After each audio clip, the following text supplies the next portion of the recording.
کے نبی علیہ السلام کے پاس صحابہ آئے, کہا یا رسول اللہ صلی اللہ علیہ وسلم آپ دعا کریں تاکہ بارش ہو جائے.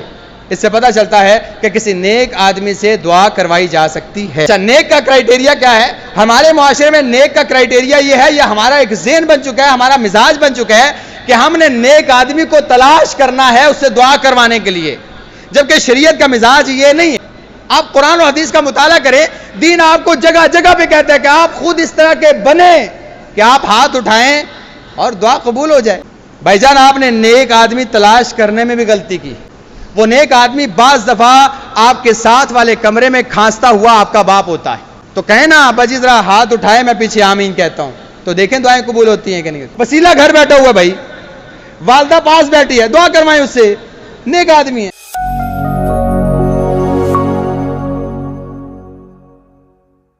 سامعین محترم, اللہ کے نبی صلی اللہ علیہ وسلم کی سیرت کے حوالے سے جس عنوان کے تحت ہم نے گفتگو کا سلسلہ شروع کیا تھا, ہماری آج کی نشست بھی اسی سے متعلقہ ہے. اللہ کے نبی صلی اللہ علیہ وسلم صلح حدیبیہ کے بعد سن 6 ہجری میں اس غزوہ سے لوٹ کر مدینہ واپس آتے ہیں. واپس آ جانے کے بعد سن 6 ہجری ہی میں اللہ کے نبی صلی اللہ علیہ وسلم کو زہار کے احکامات بتلائے جاتے ہیں, اور اس کے پیچھے جو واقعہ ہے وہ وہی اس خاتون کا ہے جو اللہ کے نبی علیہ السلام کے پاس آتی ہے اور آ کے اپنے خاوند کی شکایت کرتی. اللہ کے نبی علیہ السلام اس کے خاوند کی سائیڈ لیتے ہیں اور طرفداری کرتے ہیں کہ آپ اللہ سے ڈریں, اس کے ساتھ اچھا سلوک کریں, اس کے ساتھ تعاون کریں, یہ آپ کے حقوق میں شامل ہے, اور مرد کے جو اللہ رب العزت نے حقوق بتائے ہیں آپ اس کی پاسداری کرتے ہوئے, تھوڑا سا احسان کرتے ہوئے برداشت سے کام لیں. لیکن اللہ تعالیٰ فرماتے ہیں واللہ یسمع تحاورکما, اس ساری گفتگو کو میں بھی سن رہا تھا, اور اللہ رب العزت نے جو فیصلہ نازل کیا وہ اس خاتون کے حق میں تھا کہ کسی کو یہ اختیار نہیں ہے کہ اگر کسی کے حقوق رکھے گئے ہیں تو وہ اپنے حقوق کا غلط استعمال کرے. لہٰذا خاوند کو اگر حقوق دیے گئے ہیں اور بیوی کے ذمے کچھ پابندیاں لگائی گئی ہیں اور اس کی اطاعت لگائی گئی ہے, تو اس کا یہ ہرگز مطلب نہیں ہے شریعت میں, نہ ہی دین کا یہ مزاج ہے کہ وہ اس کی غلط استعمال کر کے یا وہ تلوار اس کے سر پہ لٹکا کے اسے جہنم سے ڈراتے ہوئے یا اللہ سے ڈراتے ہوئے اس کا ناجائز فائدہ اٹھائے. لہٰذا اللہ رب العزت نے سزا کے طور پر اس انسان کے بارے میں جو حکم نازل کیا وہ یہ تھا کہ اسے چاہیے کہ یا تو 2 مہینے مسلسل روزے رکھے, یا 60 مسکینوں کو کھانا کھلائے, یا ایک گردن آزاد کرے, جو اس نے جرم کیا ہے. لہٰذا پھر بھی خاتون خانہ اور ان کی بیوی تھوڑا سا احسان سے کام لیتی ہیں اور کہتی ہیں یا رسول اللہ صلی اللہ علیہ وسلم, جہاں آپ تھوڑی سی مدد کر رہے ہیں 60 مسکینوں کو کھانا کھلانے کی, وہاں کچھ محنت مزدوری کر کے میں اس کا تعاون کرتی ہوں, لہٰذا اس کا کفارہ ادا کرنے میں میں اس کا ساتھ دیتی ہوں. یہاں پہ ایک چھوٹا سا نقطہ یہ ہے کہ کیا وجہ تھی کہ ایسی عورتیں اللہ کے نبی علیہ السلام کے ارد گرد یا اس معاشرے میں ایسی عورتیں اور ایسے مرد پائے جاتے تھے کہ جن کے چھوٹے چھوٹے معاملات کو سلجھانے کے لیے باقاعدہ اللہ رب العزت قرآن کو نازل کر دیا کرتے تھے, اور یہ ایسے بزرگوں اور ایسی شخصیات کے لیے شان سے کم نہیں ہے, یہ ایک فضیلت اور ایک عظمت ہے کہ اللہ کے نبی علیہ السلام کے صحابہ ایسے ہیں کہ اللہ تعالیٰ ان کے بارے میں قرآن نازل کر دے کہ ان کی یہ بات کو میں نے سنا, اس مسئلے کا یہ حل ہے, اور قیامت تک کے لیے وہ قرآن تلاوت کیا جائے.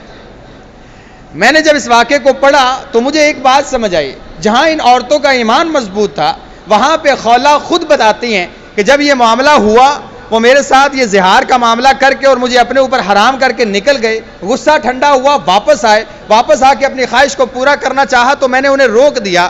جب میرے ساتھ ہاتھا پائی کا معاملہ ہوا, زور زبردستی کا معاملہ ہوا, وہاں سے نکلی, میں ایک عورت کے گھر میں گئی, وہاں سے میں نے اوڑھنی لی, چادر لی اور اللہ کے نبی علیہ السلام کے پاس پیش ہوئی. مجھے جہاں تک سمجھ آتی ہے کہ ایک خاتون عمر کی حد تک پہنچے جہاں اس کا بڑھاپا آ چکا ہے, چہرے پہ جھریاں آ چکی ہیں، بالوں میں چاندی اتر چکی ہے، اب اس کی کمر جھکنے کو ہے، وہ بوڑھی ہو چکی ہے، شاید بانج بھی ہو چکی ہے، اب اس کے اندر وہ والا حسن بھی نہیں، وہ والی نظر میں وہ چاشنی بھی نہیں رہی، وہ اس کا خاوند اسے دیکھ کے وہ والی چیزیں محسوس بھی نہیں کرتا۔ اس کے باوجود وہ جب گھر سے نکلی ہے اور اللہ کے نبی علیہ الصلوۃ والسلام کا قصد کیا ہے تو اپنے پاس اگر چادر موجود نہیں بھی پھر بھی اس نے پردے کا اہتمام کیا۔ وہ کسی کے گھر میں گئی ہے، وہاں سے بڑی چادر لی ہے، بڑی چادر لے کے خود پردہ کر کے اور پورے حجاب میں اللہ کے نبی علیہ الصلوۃ والسلام کے پاس پردے کے اندر مسئلہ پوچھنے گئی۔ میں نے سوچا کہ ہو سکتا ہے اللہ کے نبی علیہ الصلوۃ والسلام کی طرف جاتے ہوئے بھی اتنا پردے کا اہتمام اور ایسے پاکیزہ لوگوں کے درمیان سے گزرتے ہوئے بھی اتنا پردے کا اہتمام، اور اس عمر میں پہنچنے کے بعد اتنا پردے کا اہتمام یہ اللہ کو اتنا پسند آیا ہو کہ اللہ تعالیٰ نے الگ سے وحی اور مسئلے کا حل نہیں بتایا، اس کے بارے میں پورا قرآن ہی نازل کر دیا کہ جاؤ قیامت تک کے لیے پڑھا جاتا رہے، اور اس بی بی کی بات ہوتی رہی، اور یہی بات ہوئی۔ حضرت عمر رضی اللہ عنہ کے دور میں یہی بی بی باہر نکلتی ہے اور حضرت عمر کے ساتھ ایک بندہ ہے، اور یہ گفتگو کرتے ہوئے حضرت عمر کہتی ہے رعایا کے بارے میں اللہ سے ڈرتے رہنا، میں دیکھ رہی ہوں رعایا کے معاملات کس طرح کے ہیں، تمہیں اللہ رب العزت نے عمر سے عمر خطاب بنایا، پھر امیر المومنین بنا دیا، تمہیں کون جانتا تھا؟ تو عمر تھا ایک عام سا بندہ، پھر اللہ نے تجھے اسلام دیا، تو امیر المومنین آج خلیفۃ المسلمین بن گیا، تیرا ایک شان اور مقام اور مرتبہ ہے، رعایا کے بارے میں اللہ سے ڈرتے رہنا۔ حضرت عمر کے ساتھ ایک بندہ کھڑا ہے، کہتا ہے بی بی بہت زیادہ بول گئی ہو، بی بی بہت زیادہ بول گئی ہو، امیر المومنین ہے، خلیفۃ المسلمین ہے، حق میں وقت ہے، گفتگو کا تھوڑا سا انداز دیکھو، الفاظ کا چناؤ دیکھو، جملے دیکھو، کم گوئی کرو، گفتگو تھوڑی کرو۔ یار حضرت عمر سے پکڑ کے کہتے ہیں صبر کرو، پتہ ہے کون ہے؟ یہ خولہ ہے، خولہ، یہ وہ بی بی ہے جس کے بارے میں اللہ تعالیٰ نے فرمایا قد سمع اللہ قول التی تجادلک فی زوجہا وتشتکی الی اللہ، اللہ نے اس کے بارے میں قرآن نازل کیا ہے، یہ اللہ کے نبی سے گفتگو کرے تو اللہ سن سکتا ہے، تو عمر زیادہ حق رکھتا ہے کہ اس کی باتوں کو سنے۔ جب اللہ اس کی باتیں سنتے ہیں اور اللہ کے نبی اس کے فیصلہ کرنے تک اس کی ساری گفتگو اور سارا جھگڑا اور سارا حوار سنتے ہیں، عمر کون ہوتا ہے؟ تو صبر کرو، دیکھ نہیں رہے مائی عام مائی نہیں ہے، دیکھ نہیں کون ہے، اس کے بارے میں اللہ نے، تو یہ ان کا مقام تھا اور اس کے پیچھے ایمان کی مضبوطی تھی۔ لہٰذا ہمیں بھی چاہیے کہ ہم اپنے آنے والی نسل کو اتنی تربیت یافتہ کریں۔ ہماری بیٹیاں دین سے دور ہیں، ہماری مائیں دین سے دور ہیں، ہم نے اپنی ماں اور بہنوں کو یا اپنی بیویوں کو جس حال میں دیکھا ہے وہ حال ایسا ہے کہ دیکھا کہ وہ ان پڑھ تھیں یا دین سے دور تھیں، اب وہ کہتے ہیں کہ چلیں بچے پڑھ جائیں، ان کی خیر ہے، نہیں، ان کی تربیت آپ کے ذمے ہے۔ آپ اپنی بیویوں کی تربیت کریں، انہیں عقیدہ سکھائیں، انہیں دین سکھائیں، جتنی وہ دین سے محبت کریں گی آپ کی اولاد میں اتنی ہی دین کی محبت کنورٹ ہوگی، وہ اپنے بچوں کو دین کی محبت سکھائیں۔ لہٰذا اس چیز کو اتنا نارمل یا اتنا لائٹ نہ لیں، اتنا ہلکا نہ لیں، یہ انتہائی اہم مسئلہ ہے۔ اس کے بعد 6 ہجری ہی میں اللہ کے نبی علیہ الصلوۃ والسلام کو صحابہ نے ایک شکوہ کیا، اور یہ شکوہ یہ تھا کہ اللہ کے نبی علیہ الصلوۃ والسلام ایک عرصہ ہوا بارش نہیں ہوئی، قحط سالی آ گئی، بکریاں چرنے جاتی ہیں تو گھاس نہیں ہے، اب اناج بھی ختم ہونے کو ہے، بارش نہیں نازل ہوگی تو نباتات کیسے اگیں گے؟ تو قحط سالی کا سما ہے، بارشیں کافی عرصے سے نہیں، اللہ کے نبی دعا کریں اللہ بارش کرے، تو اللہ کے نبی علیہ الصلوۃ والسلام نے سن 6 ہجری کو صلاۃ الاستسقاء کا اہتمام کیا۔ آپ علیہ الصلوۃ والسلام نے صحابہ کو کہا کہ آپ کل نکلنا، فلاں فلاں دن کو نکلنا، اور ساتھ اپنے صدقات بھی لے کے نکلنا، اللہ کے راستے میں صدقہ کرنا، ہم نماز پڑھیں گے، دعا کریں گے تو اللہ تعالیٰ بارش نازل کریں گے۔ صحابہ نے اسی دن کا اہتمام کیا، صحابہ وہاں سے نکلے، اپنے ساتھ صدقات بھی لیے، اللہ کے راستے میں صدقہ کیا، آپ علیہ الصلوۃ والسلام نے نماز استسقاء پڑھائی، خطبہ دیا، اور اس کے بعد آپ علیہ الصلوۃ والسلام نے دعا کی۔ صحابہ کہتے ہیں چھوٹی چھوٹی ٹکڑیاں بارش کے بادلوں کی اکٹھی ہوئیں اور ایک گھنا بادل بنا، اور وہیں پہ تھے ہم، ابھی وہاں سے نکلے نہیں تھی، بارش شروع ہو۔ وہ دن بارش ہوئی، دوسرا دن، پھر تیسرا دن، پھر چوتھا دن، پھر 5واں دن، ہفتہ ہو گیا، بارش ہے کہ رکنے کا نام ہی نہیں لے رہی۔ اللہ کے نبی علیہ السلام نے اللہ سے دعا کی، اللہ بارش کر دے، ہمارے یہ دیکھے غریب ہیں، ہمیں پھیلا دے، یہ اس زمین مردہ کو زندہ کر دے۔ آپ صلی اللہ علیہ وسلم نے بڑی دعائیں کی، بارش ہو گئی۔ ایک ہفتے بعد پھر لوگ آ گئے،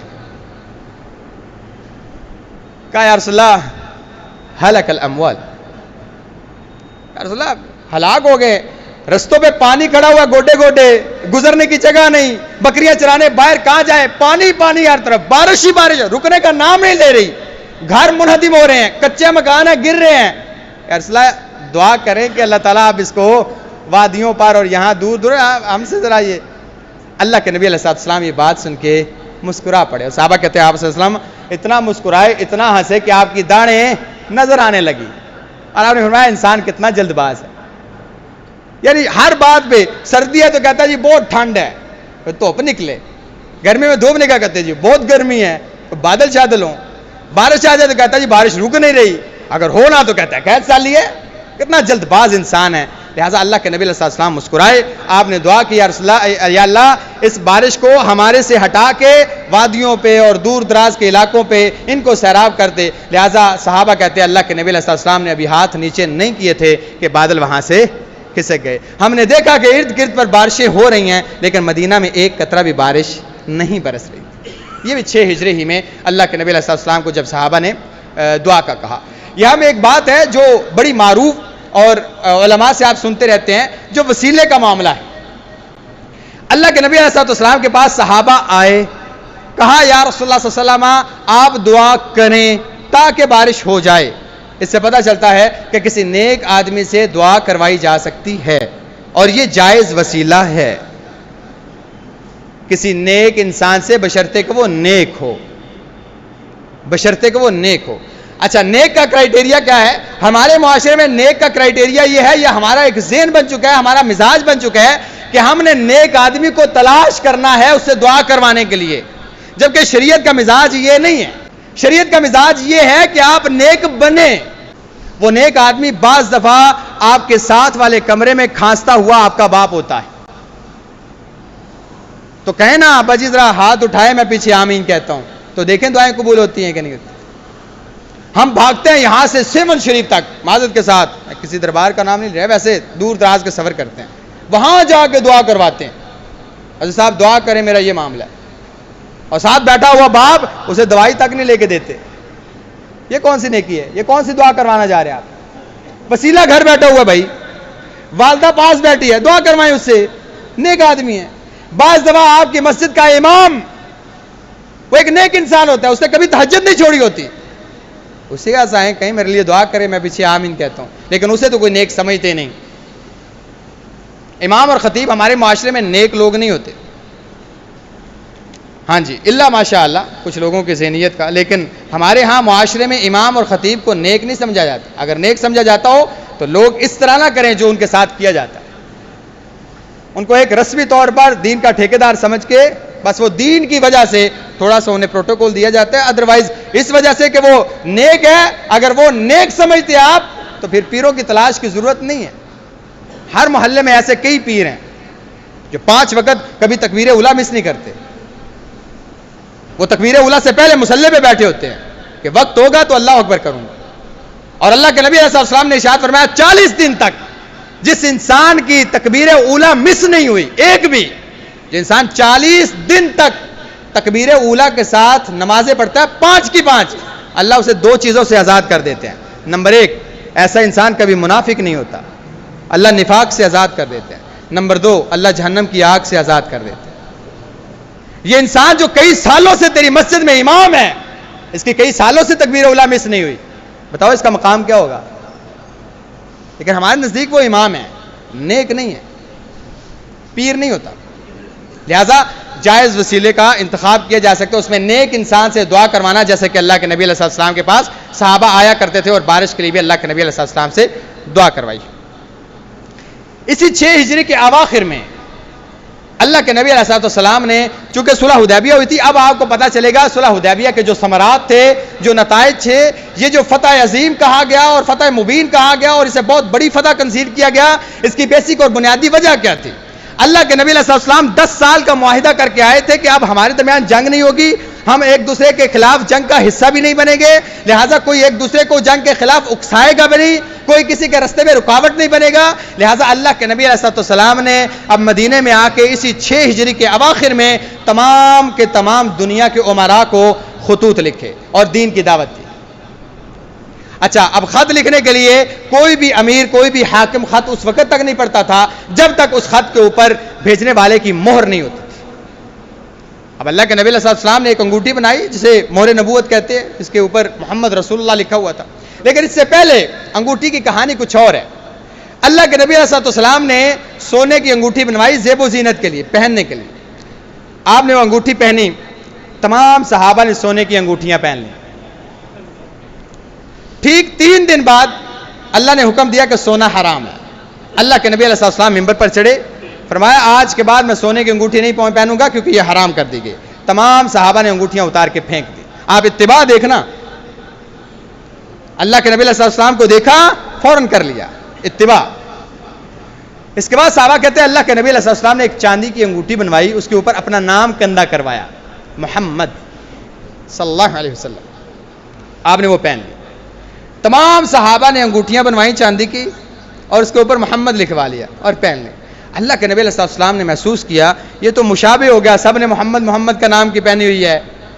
آپ علیہ السلام نے اسے اتارا، صحابہ سارے کے سارے سامنے بیٹھ کے انگوٹھیاں اتار دی۔ آپ نے اسے دوبارہ پہنا اور کہا آج کے بعد میرے نام جیسا نام کوئی کندہ نہیں کروائے گا، اس کے اوپر لکھوائے گا نہیں، یعنی چاندی کی انگوٹھی پہن لیں لیکن اس کے ساتھ مشابہت نہ کریں۔ لہٰذا صحابہ نے وہ نام ختم کر کے چاندی کی انگوٹھی بنوائی۔ اس کے بعد اللہ کے نبی علیہ السلام نے باقاعدہ اس مہر لگانے کے لیے محمد رسول اللہ کی مہر نبوت والی ایک انگوٹھی بنوائی، جو کہ اب عام بھی ہے، جو خطوط بعد میں دریافت ہوئے ان کے اوپر وہ مہر لگی ہوئی تھی۔ لہٰذا اس کے بعد اللہ کے نبی علیہ السلام اسی کے ساتھ مہر لگاتے تھے۔ یہ انگوٹھی اللہ کے نبی علیہ السلام کے پاس رہی، اسی کے ساتھ آپ مہر لگا کے خطوط کو بھیجا کرتے تھے۔ اس کے بعد ابو بکر رضی اللہ عنہ کے پاس رہی، حضرت عمر کے پاس رہی، حضرت عثمان رضی اللہ عنہ کے پاس بھی کچھ عرصہ رہی۔ پھر آپ ایک کنویں کے اوپر اس کے ساتھ ایسے کھیل رہے تھے اور یہ جا گئی، اور صحابہ کہتے ہیں ہم 3 دن تک جا کے اس انگوٹھی کے لیے کنویں کا پانی نکالتے رہے اور تلاش کرتے رہے، لیکن اس میں اللہ کی حکمت تھی کہ وہ انگوٹھی ہمیں دوبارہ نہیں ملی اور یہ انگوٹھی اس طرح گم ہو گئی۔ اللہ کے نبی علیہ السلام نے تمام کے تمام عالم میں اس اسلام کا جھنڈا گاڑنے کے لیے کچھ خطوط بھیجے اور خطوط کے لیے سفیروں کا انتخاب کیا۔ سب سے پہلا خط جو اللہ کے نبی علیہ السلام نے اور سب سے پہلا سفیر جو اللہ کے نبی علیہ السلام نے بھیجا وہ حبشہ کی طرف اصحمہ نجاشی کی طرف تھا۔ یہ عمر بن امیہ الضمری کے ہاتھ بھیجا۔ اللہ کے نبی علیہ السلام نے اس انسان کا انتخاب کیا۔ یہ ایک تو انتہائی بہادر تھے، پھرتیلے تھے، گفتگو میں انتہائی تیز تھے اور صاف گو تھے اور فصیح اللسان آدمی تھے۔ اللہ کے نبی علیہ السلام نے ان کو خط دے کے اپنا بھیجا اور خط دے کے نجاشی کی طرف روانہ کیا کہ جاؤ اس بادشاہ کو میرا یہ خط دو اور یہ میرے پیغام دے دو کہ میں اللہ کا رسول اور نبی ہوں، لہذا مجھ پر ایمان لایا جائے۔ اب خط کا جو متن تھا اس کے اندر اللہ کے نبی علیہ السلام نے انتہائی کمال حکمت عملی کا انتخاب کیا۔ وہ مظاہرہ یہ تھا کہ آپ علیہ السلام کو پتا تھا کہ نجاشی حبشے کا جو بادشاہ ہے یہ عیسائی ہے۔ آپ علیہ السلام نے اوپر فرمایا من محمد رسول اللہ صلی اللہ علیہ وسلم، محمد رسول اللہ کی طرف سے نجاشی کی طرف، اصحمہ جو سردار ہے نجاشی ہے حبشہ کا بادشاہ ہے۔ اس کے بعد آپ علیہ السلام نے لکھا کہ میں اللہ کا رسول ہوں، میں تمہیں اللہ کی طرف دعوت دیتا ہوں، اس کے علاوہ کوئی الہ نہیں ہے، اس کا کوئی شریک نہیں ہے۔ ساتھ اللہ کے نبی علیہ السلام نے اس بات کا اضافہ کیا کہ ہم اللہ کے نبی عیسیٰ کو اللہ کا بندہ اور اس کا رسول اور اس کی روح مانتے ہیں، جس کو اللہ رب العزت نے روح کے ساتھ پیدا کیا، پھونک کے ساتھ پیدا کیا اور اس کماری پاک دامنہ مریم کے ذریعے پیدا کیا۔ یہ ایک معجزہ تھا، ہم اس کو اللہ کا بندہ اور رسول مانتے ہیں، لہٰذا آپ ہماری دعوت کو قبول کریں۔ اب یہ بات کرنا یعنی حق کی طرف، اسلام کی طرف دعوت دینا اور ساتھ عیسائیت اور اصل عیسائیت کی دعوت دینا کہ اصل عیسائیت یہ ہے، آج کل معاشرے میں یہ پہچانا جاتا ہے کہ عیسائی مانتے ہیں کہ عیسیٰ اللہ کے بیٹے ہیں، لہذا اللہ کے نبی علیہ السلام نے خط کے متن میں اس بات کا بھی انکار کیا کہ عیسیٰ علیہ السلام اللہ کے بیٹے نہیں ہیں۔ اور اگر تمہیں اس بات کا انکار ہوتا ہے تو ہمارے اور تمہارے درمیان تورات اور انجیل فیصلہ کرنے والی ہے، تمہیں وہ علامات چاہیے اور میری بات کا تصدیق کرنا چاہیے تو ان کا مطالعہ کر سکتے ہو۔ عمر بن امیہ الضمری جاتے ہیں اور جہاں یہ خط دیتے ہیں کہا اس کو ایک خط تو ایک پڑھے اور میری ایک بات سنیں، اگر آپ اس خط کو پڑھنے کے بعد ہماری بات کو مانتے ہیں تو اللہ کے نبی علیہ السلام نے نیچے لکھا ہے والسلام علی من اتبع الہدی، جو ہدایت کی پیروی کرتا ہے وہ سلامتی کے ساتھ ہے، ہمارا اس کے ساتھ کوئی اختلاف نہیں ہے۔ ہم نے آپ کو دیکھا ہے، ہمیں آپ کی جب بھی ضرورت پڑی ہے آپ ہمارے کام آئے، ہمیں جب امن کی تلاش ہوئی ہے آپ نے ہمیں امن فراہم کی ہے، ہم نے اپنے بندے بھیجے آپ نے ان کو سکونت دی، ہمیں آپ کی طرف سے بڑی ٹھنڈ ہے اور ہم سمجھتے ہیں کہ آپ ہماری دعوت کو بھی قبول کریں گے اور اس کی تصدیق کریں گے۔ نجاشی نے اس خط کو پڑھا۔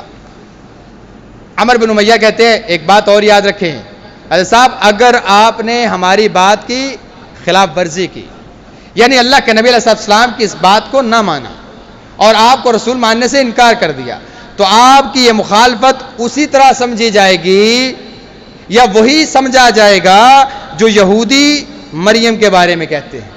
یعنی جس طرح یہودیوں کی باتیں آپ کو گستاخی لگتی ہیں اور عیسیٰ علیہ السلام کے بارے میں ان کے خیالات اور ان کی اظہار آپ کو گستاخی لگتا ہے، آپ اگر ہمارے بارے میں یہ بات کریں گے، اس کو ماننے سے انکار کریں گے، ہم بھی اسے گستاخی ہی کنسیڈر کریں گے اور آپ کے خلاف اعلان جنگ کریں گے۔ لہذا یہ نجاشی اس بات کو پڑھتا ہے، خط کو پڑھتا ہے، اس کو ایسے کر کے دورہ کرتا ہے اور اسے چومتا ہے، پھر اس کو دونوں آنکھوں پہ لگاتا ہے برکت کے لیے، کہتا ہے اللہ کی قسم، جو بات عیسیٰ علیہ السلام کے بارے میں کہی گئی ہے، کھجور کے ایک تنکے کے برابر میں اسے کوئی اختلاف نہیں۔ یعنی عیسیٰ علیہ السلام اللہ کے بندے اور اس کے رسول۔ رہا میرا معاملہ تو جاؤ میرا پیغام بھی لے کے جاؤ اور میرا خط بھی لے کے جاؤ کہ میں اس نبی پر ایمان لاتا ہوں، اور میرا پیغام دینا کہ رسول اللہ صلی اللہ علیہ وسلم اگر میں سفر کر سکتا ہوتا، میری طبیعت اجازت دیتی تو اللہ کی قسم یہاں سے سفر کر کے آپ کے سامنے بیٹھ کے آپ کے ہاتھوں پہ بیعت کر کے کلمہ پڑھتا، لیکن سفر اور جسم اجازت نہیں دیتا کہ میں آپ کے پاس حاضر ہوں، میرا یہیں سے پیغام قبول کرے اور یہ میرا خط لے جائیں اور کہیں کہ میں اور میری ساری کی ساری سلطنت یہ آپ کی غلام ہے۔ لہٰذا نجاشی مسلمان ہو جاتا ہے اور یہ خط اللہ کے نبی علیہ السلام کے دربار میں پہنچتا ہے اور آپ علیہ السلام انتہائی اس سے خوش بھی ہوتے ہیں اور نجاشی کا پیغام سن کے آپ علیہ السلام اس کے لیے دعا بھی کرتے ہیں۔ اور یہی وہ نجاشی تھا جس کے فوت ہونے کے بعد اللہ کے نبی علیہ السلام کو جب خبر ملی کہ نجاشی فوت ہوا ہے تو اللہ کے نبی علیہ السلام نے اسی نجاشی کا غائبانہ نماز جنازہ پڑھایا تھا کہ اس کے علاوہ ذخیرہ حدیث میں کوئی دلیل نہیں ملتی کہ اللہ کے نبی علیہ السلام نے نجاشی کے علاوہ کسی کا غائبانہ نماز جنازہ پڑھایا ہو، لیکن یہ اس کا مقام اور اس کا مرتبہ تھا اور اس کے فضل کی وجہ سے اللہ کے نبی علیہ السلام نے اس کا غائبانہ نماز جنازہ پڑھایا اور صحابہ کو کہا کہ آج وہ نجاشی فوت ہو گیا، اپنے بھائی کے لیے مغفرت کی دعا کرو اور اس کی معافی کے لیے دعا کرو۔ اللہ کے نبی علیہ السلام نے اس کے لیے نماز جنازہ پڑھایا۔ اسی 6 ہجری کے اواخر میں اللہ کے نبی علیہ السلام نے اسی خط کے ذریعے ایک اور خط بھیجا۔ جب جواب آیا دوبارہ آپ نے عمر بن امیہ کو بھیجا کہ یہ میرا پیغام لے کے جائیں اور وہاں پہ رملہ بنت ابی سفیان ہے، نجاشی سے کہیں کہ اس کے ساتھ میرا نکاح کروا دیں۔ ہوا یہ کہ یہ ابو سفیان کی بیٹی رملہ رضی اللہ تعالی عنہا، یہ اور ان کا خاوند شروع میں اللہ کے نبی علیہ السلام کی دعوت سے متاثر ہو گئے، مسلمان ہو گئے، لیکن جب حبشہ کی طرف ہجرت ہوئی یہ اور ان کا خاوند عبید اللہ یہ حبشہ چلے گئے۔ اچھا، حبشہ میں عیسائیت معروف تھی، عبید اللہ عیسائیت سے مانوس ہوا اور عیسائی ہو گیا، مرتد ہو گیا۔ اس نے انتہائی کوشش کی کہ یہ عیسائی ہو جائے، لیکن رملہ عیسائی نہیں ہوئی اور مسلمان رہی۔ کچھ عرصے کے بعد وہاں پہ یہ مے نوشی اور شراب کے معاملے میں لگ گیا اور یہ وہاں پہ مر گیا۔ لہٰذا عدت کے پورا ہو جانے کے بعد اللہ کے نبی علیہ السلام نے یہ خط لکھا کہ میں آپ کو حکم دیتا ہوں کہ آپ ایک ولی اور ایک قاضی اور سلطان ہونے کی حیثیت سے رملہ کا میرے ساتھ نکاح کر دیں، کیونکہ یہ یار و مددگار ہیں، اکیلی ہیں اور یہ ان کا نسب نامہ اور ان کی حیثیت، ان کا سٹیٹس یہ اس بات کی دلیل ہے کہ یہ میری زوجہ بننے کے لائق بھی ہیں۔ لہٰذا اس سے پہلے رملہ بنت ابی سفیان، جن کو ام حبیبہ کہتے ہیں رضی اللہ تعالیٰ عنہا، یہ ان کی کنیت تھی، یہ کہتے ہیں میں نے خواب دیکھا کہ خواب میں مجھے کوئی کہہ رہا ہے یا ام المؤمنین، او مومنوں کی ماں۔ میں نے گھبرا کہا کہ مجھے ام المؤمنین مجھے کہہ رہا ہے، پھر میں نے خود ہی اس کی تعبیر کی، ہو سکتا ہے یہ اللہ کی طرف سے مجھے بشارت دی گئی ہو کہ آپ مومنوں کی ماں بننے والی ہیں۔ لہذا کچھ ہی دنوں کے بعد میرے پاس ایک کنیز یہ پیغام لے کے آئی کہ اللہ کے نبی علیہ السلام نے آپ کے لیے نکاح کا پیغام بھیجا۔ لہذا اللہ کے نبی علیہ السلام کے ساتھ آپ کا نکاح ہوتا ہے اور آپ کو مدینہ روانہ کر دیا جاتا ہے۔ اب ام حبیبہ رضی اللہ عنہا کا ایمان، میں نے عورتوں کی بات کی شروع میں بھی، ابھی بھی میری ماں اور بہنوں کے لیے، آپ جانتے ہیں ان کے ایمان کا لیول کیا تھا۔ یہ ابو سفیان کی بیٹی تھی اور ابو سفیان رضی اللہ تعالیٰ عنہ یہ بعد میں مسلمان ہوتے ہیں فتح مکہ کے بعد، اس سے پہلے جتنا ان سے ہو سکتا ہے یہ اسلام کی مخالفت کرتے ہیں جتنا ہو سکتا ہے، اور انہوں نے کی بھی. اور یہ مخالفت کرنے والا انسان، اس کے اپنے گھر میں جب ایمان کی کرن جاگی تو اپنی بیٹی مسلمان ہوئی تو اس نے بھی باپ کی بات نہیں مانی. حتیٰ کہ جب مدینہ میں چلی گئی تو معاہدے کے کچھ معاملات تھے، معاہدہ توڑ دیا مشرکین نے، دوبارہ ان معاہدات کو تجدید کے لیے ابو سفیان مدینہ آئے تو اللہ کے نبی علیہ السلام کے پاس آئے. جب ان کو پتہ چلا آپ کی بیٹی کا نکاح اللہ کے نبی علیہ السلام سے ہو گیا تو کہتے ہیں یہ سب سے ایماندار اور صاف دل کے آدمی ہیں. یعنی نیت کا بھائی کو پتا تھا، مشرکین سارے ہی جانتے تھے کہ اللہ کے نبی علیہ السلام کا مقام کیا ہے. وہ تو حسد تھا، ایک بغض تھا، ایک الگ بات، لیکن آپ علیہ السلام کی ذات کے بارے میں تو سارے ہی جانتے تھے. لہذا کہا یہ جو فیصلہ ہوا ہے کہ اللہ کے نبی علیہ السلام کے ساتھ نکاح، اس سے بہتر آدمی کائنات میں کوئی نہیں ہے. یہ وہاں سے آتے ہیں، ملاقات کرنا چاہتے ہیں اللہ کے نبی علیہ السلام کے ساتھ اور بات چیت کرتے ہیں کہ وہ معاہدہ مشرکین نے توڑ دیا ہے، یہ معاملات، اور تو آپ علیہ السلام صاف انکار کر دیتے ہیں. آپ سفارش کے طور پہ اور ملاقات کے لیے کہتے ہیں وہ میری بیٹی کا حجرہ کدھر ہے؟ کوئی بتاتا ہے ام حبیبہ کا یہ حجرہ ہے. دستک دیتے ہیں، السلام علیکم.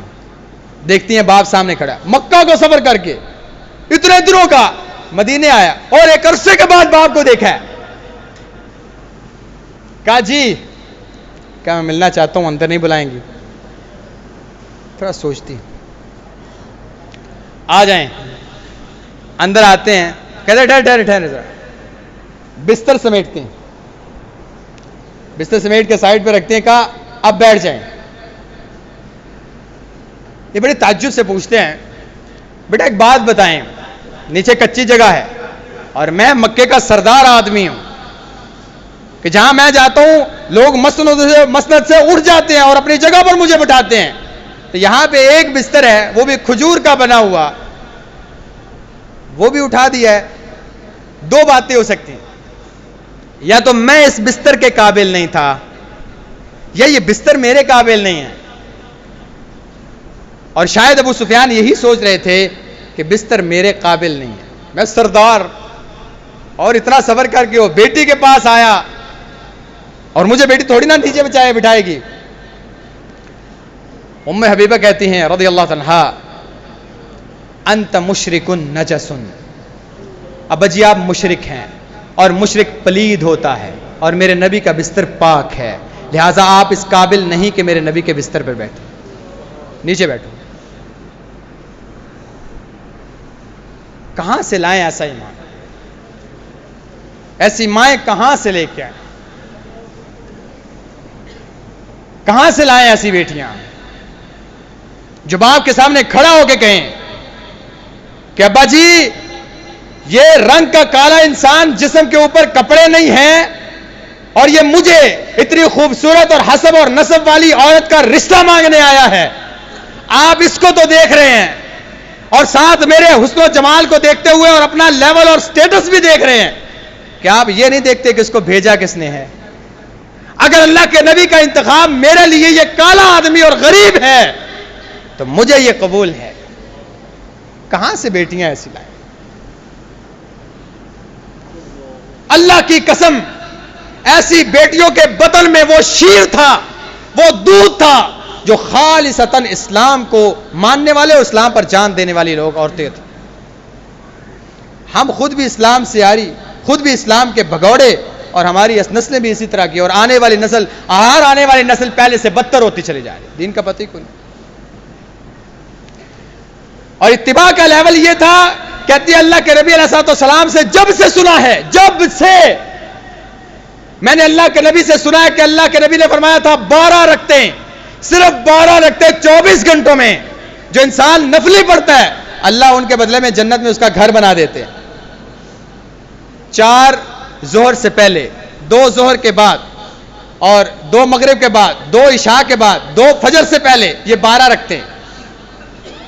ام حبیبہ کہتے ہیں آج تک میں نے وہ 12 رکعتیں نہیں چھوڑی. اتباع کا یہ لے لو. ابو سفیان فوت ہوتے ہیں، باپ فوت ہوا، باپ، اور پھر مسلمانوں کے فوت ہوئے، باپ فوت ہوا ہے. اور بیٹیاں جانتی ہیں نا باپ کا سایہ کیسا ہوتا ہے، اور یہ سٹ کیسی ہوتی ہے، یہ چوٹ کیسی ہوتی ہے. تیسرے دن کے بعد، 3 دن کے بعد خوشبو منگواتی ہیں، ہاتھ پہ لگا کے کچھ چہرے پر لگاتی ہیں اور بتاتی ہیں اپنے شاگردوں کو یہ خوشبو کی مجھے ضرورت نہیں تھی، صرف اس لیے لگائی ہے کہ میں نے اللہ کے نبی علیہ السلام کو منبر پر یہ بیان کرتے ہوئے سنا تھا کہ آپ نے فرمایا تھا کسی عورت کے لیے جائز نہیں ہے کہ 3 دن سے زیادہ وہ سوگ کرے، صرف اپنے خاوند کے بارے میں وہ 4 ماہ 10 دن عدت گزارے گی، اس کے علاوہ وہ 3 دن سے زیادہ سوگ نہیں کر سکتی۔ 3 دن ہو گئے، باپ ہی مرے نا، اللہ کے نبی کی حدیث کی اہمیت اس سے زیادہ ہے، لہذا 3 دن گزر گئے، سوگ ختم، اب میں خوشبو لگا رہی۔ کہاں سے لائیں ایسی نسلیں؟ صدیوں لگیں گے، اور ابتدا آپ نے کرنی ہے، ہم نے کرنی اپنی نسلوں سے۔ کبھی نہ سوچے کہ یہ باہر سے ایسے ہی کوئی معجزہ ہو جائے گا، کبھی نہیں ہوتا، معجزے نہیں ہوتے، اب ختم ہو گیا کام۔ اور پھر معجزے بھی تب ہوتے ہیں جب ہمت کی جاتی ہے، جب دل خالص ہوا کرتے تب کام ہوا کرتے ہیں، ایسے نہیں ہوتے، ایسے معاملات نہیں۔ اس کے بعد اللہ کے نبی علیہ السلام نے کچھ امراء کو مزید خط لکھے، وہ انشاءاللہ ہم اگلی نشستوں میں ذکر کریں گے۔ اقول قولی ھذا واستغفر اللہ لی ولکم ولسائر المسلمین من کل ذنب فاستغفروہ انہ الغفور الرحیم۔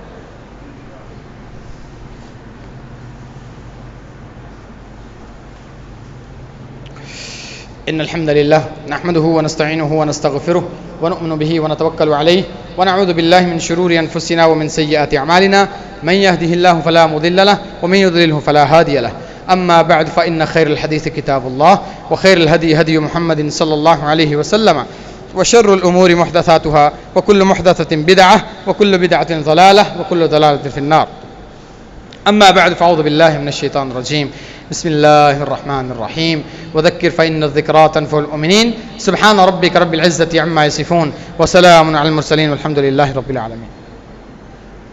احباب گرامی، رمضان کی آمد ہے اور ہم اللہ رب العزت سے دعا کرتے ہیں کہ اللہ ہمیں سلامتی کے ساتھ، صحت کے ساتھ، عافیت کے ساتھ رمضان کی گھڑیاں نصیب فرما اور اس میں تجھے راضی کرنے کی توفیق عطا فرما اور ہر وہ عمل کرنے کی توفیق عطا فرما جو تو پسند کرتا ہو، کما حق ہو اس سے استفادہ کرنے کی بھی توفیق عطا فرما۔ اس کے استقبال کے حوالے سے صرف 2-3 باتیں عرض کرنا چاہتا ہوں کہ ہم رمضان کا استقبال کیسے کریں۔ تو ایک بات انتظامیہ کے حوالے سے ہے اور 2 باتیں وہ عامت الناس کے حوالے سے۔ انتظامیہ کے حوالے سے آپ میں سے ہر انسان، میری مسجد کی انتظامیہ میں بیٹھی، اللہ نے جزائے خیر دے، مجھے ہمیشہ فخر رہا اس بات پہ کہ میں بات کرتا ہوں پھر اسے اڈاپٹ کرتے ہیں، سمجھتے ہیں کہ یہ ٹھیک ہے تو اسے اڈاپٹ کرتے ہیں، بجائے اس کے کہ وہ کہیں کہ جی تساں اوتھے ممبر تے چڑھ کے گل کیتی تو آسان نہیں کیتی۔ اللہ گواہ ہے اس بات پہ، میرے بزرگ ہیں، لیکن اس کے باوجود وہ اگر بات صحیح ہے تو اسے تسلیم کرتے ہیں، پھر اس پہ عمل کی بھی کوشش کرتے ہیں کہ ہاں ایسا کیا جانا چاہیے، اور مجھے پورا تعاون کرتے ہیں، سپورٹ کرتے ہیں کہ آپ نے یہ ٹھیک کہا، مزید ایسا ہی رہنمائی کرتے رہا کریں۔ آپ میں سے ہر انسان کسی نہ کسی مسجد کے ساتھ منسلک ہے۔ تراویحوں کے لیے معاملات ایسے نہیں ہے کہ آپ اسی مسجد میں آئیں، نہیں، آپ اپنی اپنی مساجد میں تراویحاں پڑھیں گے۔ تو اللہ کا واسطہ ہے، تراویحوں کے اوقات میں ہماری مساجد کے اندر ہر انسان ایسے لگتا ہے جیسے بفرا پڑا ہے، اس کا سارا بلڈ پریشر، اس کا سارا بفرا پن، اس کا سارا غصہ اس حافظ یا اس مولوی پہ نکلتا ہے جو مصلی پہ ہے۔ یہ مسند اسے اللہ نے دی ہے، کسی کے باپ کی جاگیر نہیں ہے۔ تراویح نفلی عبادت ہے، آپ تھکے ہوئے ہیں 2 پڑھ لیں، 4 پڑھ لیں، 8 پڑھ لیں، 10 پڑھ کے چلے جائیں، 12 پڑھ لیں، 14 پڑھ لیں، 16 پڑھ لیں، 20 کی سکت نہیں، آدھی پڑھ لیں، زیادہ نفلی عبادت ہے۔ لیکن آپ اپنی تراویحوں کو جلدی ختم کرنے کی وجہ سے اس حافظ پر برڈن نہ ڈالیں۔ مول صاحب آدھا گھنٹہ ہوندا سی، پونا لا چھڑیا جے، تو آپ نے دین کو نہیں چاڑا، اللہ کے سامنے کھڑے ہو، وہ پابند ہے اللہ کے قرآن کا، وہ آپ کے وقت کا پابند نہیں ہے، وہ آپ کا زر خریدا وہ غلام نہیں ہے، اس کی عزت کریں، اس کا مقام اسے دیں، اسے نہ بتائیں کہ حافظ صاحب کتنا ٹائم ہو گیا ہے، حافظ صاحب اسی تھک گیا تو بیٹھ جائیں، نہیں بیٹھ ہوندا، چلے جائیں، گھر چلے جائیں۔ اللہ کا واسطہ ہے ایسا نہ کریں. میری آپ سے التماس ہے, گزارش ہے, رمضان کے مہینے میں جوتے کی نوک پہ رکھا جاتا ہے ان علماء کو اور ان قراء کو. مول صاحب فلانی نماز اتنے منٹ دی ہونی چاہیے, ٹھیک ہے جی. مول صاحب تراویحاں اتنے منٹ دی ہوندیاں نے, اتنے ہو گئے. کیوں بھائی کیوں؟ رمضان ہے, سنو قرآن جا رہا ہے, اور آپ کا وقت پر اتنا ٹائم ہو گیا, یہ 2 رکعتیں اتنی لمبی تھی, یہ 2 رکعتیں اتنی لمبی تھی, آپ اتنی کم کی ہیں. اللہ اکبر. ذرا سا فوکس کریں کہ آپ کس کے سامنے کھڑے ہو. وہ اللہ نے صحت دی ہے, آپ کھڑے ہو. کتنے ایسے لوگ ہیں اللہ کی قسم, آج قبر والوں سے کہا جائے کوئی ایک تمنا کرو, وہ کہیں گے رمضان کا ایک دن میسر آ جائے بس. آپ کو پوری رات میسر آ گئی اور آپ مصلی پہ کھڑے ہو, پتہ نہیں اگلی رات میسر آئے کہ نہ آئے, اور آپ کا وقت پر دھیان ہے کہ جب جاؤ کب جاؤں, میں واپس جاؤں اور جا کر آرام کروں. ساری رات پڑی ہے. اللہ کا واسطہ ایسا نہ کرے. نفلی عبادت ہے, نہیں ہوتی گھر چلے جائیں, رات کو اٹھ کے کوئی 2 رکعت پڑھ لے. ہو سکتا ہے آپ کا سونا اللہ کو قبول ہو جائے, آپ کو ویسے اللہ معاف کر دے. رحمت پر امید رکھیں, لیکن اس کے سر پہ ڈنڈا نہ رکھیں, اس کے سر پہ ڈنڈا نہ رکھیں. اسے پتا چلے کہ میں نے حفظ کیا تھا, میرے والدین نے یہ وقت دیا تھا مجھے, یہ والدین نے میری صلاحیت دی. مجھے لوگ یا معاشرہ بے شک یہ سمجھتا تھا یہ حافظ مولوی ہے, لیکن آج میں یہاں کھڑے ہو کے فخر محسوس کرتا ہوں کہ اللہ نے جو عزت دی ہے یہ کائنات کی ساری چیزوں سے اعلیٰ ہے, اسے یہ احساس ہو. لیکن کتنی ایسی مساجد ہیں, کتنے ایسے لوگ ہیں جو اس چیز سے عاری ہوتے ہیں. اللہ کا واسطہ ہے. ایک تو بات یہ رکھیں. دوسری بات, اللہ کا واسطہ ہے, آپ کے پاس جو مہمان آئیں, جو شاید رمضان ہی میں آتے ہیں, یہ اللہ کے مہمان ہیں. جب اللہ انہیں اپنے در سے دھتکار نہیں رہا, آپ کون ہوتے ہیں انہیں باتیں کرنے والے؟ ہمارے بعض لوگ انہیں باتیں کرتے ہیں, اچھا جی روزے تو یاد آ گیا, ہم نمازہ شروع کرتی ہیں, روزے لگنے تو نظر نہیں آنا. آپ کون ہوتے ہیں؟ کون ہے آپ؟ وہ جس کے سامنے آیا ہے, جس کا باغی تھا, اس نے اسے دھتکارا نہیں, تو آپ کون ہیں؟ ہو سکتا ہے اس نے قدم رکھا, وضو کیا اور ابھی اللہ اکبر کہا تھا, اللہ نے اسے معاف کر دیا ہو, اور آپ پچھلے کئی سالوں سے نمازیں پڑھ رہے ہیں, ابھی بھی اللہ کی گرفت میں ہوں, آپ کو کیا پتا؟ اور آپ تان کرتے ہیں. ہمیشہ اللہ سے ڈریں, اس کے لیے اپنا کندھا نرم کریں, اسے اتنا فیسیلیٹیٹ کریں, اس کے ساتھ اتنا تعاون کریں, اس کے ساتھ اتنی خیر سے پیش آئیں کہ وہ کبھی آپ کی مسجد چھوڑ کے ہی نہ جائے. اسے پتا چلے کہ یہ بھی ایک دنیا ہے, یہاں پہ رہنے والے لوگ اس طرح کے ہیں, یہاں پہ بات کرنے کے لوگ اس طرح کے طریقے ہیں. لیکن نہیں, افطاری کرن آ گئے ہو, مسیتی نہ ہوا ہوندے, اچھا روزہ تن چیتا آ گیا, بڑیاں نمازاں, اچھا ان ٹائم لا حول ولا قوت الا باللہ. آپ کا ایک کلمہ آپ کی زندگی بھر کے گناہ اور زندگی بھر کی نیکیاں ساری تباہ کر سکتا ہے. اللہ کے نبی علیہ السلام فرماتے ہیں, ایک بندے نے کہا تھا, وہ کہتا تھا برائی نہ کیا کر, وہ کہتا میرا اور اللہ کا معاملہ ہے, اور نیکی کیا کر, برائی نہ کیا کر, میرا اور اللہ کا معاملہ ہے, اور نماز پڑھا کر, میرا اور اللہ کا معاملہ ہے. ایک دن غصے میں آ کے مولوی صاحب نے کہہ دیا, اللہ تجھے کبھی معاف نہیں کرے گا. دونوں مرے, اللہ نے قیامت والے دنوں نے زندہ کرنا, دونوں سے پوچھا, ہاں بھائی تجھے کس نے اختیار دیا تھا یہ کہے کہ اللہ نے تجھے معاف نہیں کرنا؟ جا تیری زندگی بھر کے سارے اعمال ضائع کرتا ہوں, اسے معاف کرتا ہوں, چل اس کو جہنم لے جاؤ, اسے جنت میں لے جاؤ. ڈر نہیں لگتا اس بات سے؟ خوف نہیں آتا؟ اتنی محنت کے بعد اگر یہ صلہ ملے تو کیا؟ لہذا زبانوں کو روکیں, روزہ ہے, زبان کو بھی روزے میں رکھیں, لہذا ان کے ساتھ تعاون کریں. اللہ تعالی ہم سب کے نیک اعمال قبول فرما, ہم سب کو صحت اور سلامتی کے ساتھ رمضان کی گھڑیاں نصیب فرما. ربنا تقبل منا انک انت السمیع العلیم وتب علینا انک انت التواب الرحیم. وصلی اللہ تعالی علی خیر خلق محمد وعلی آلہ وصحبہ اجمعین برحمتک یا ارحم الراحمین.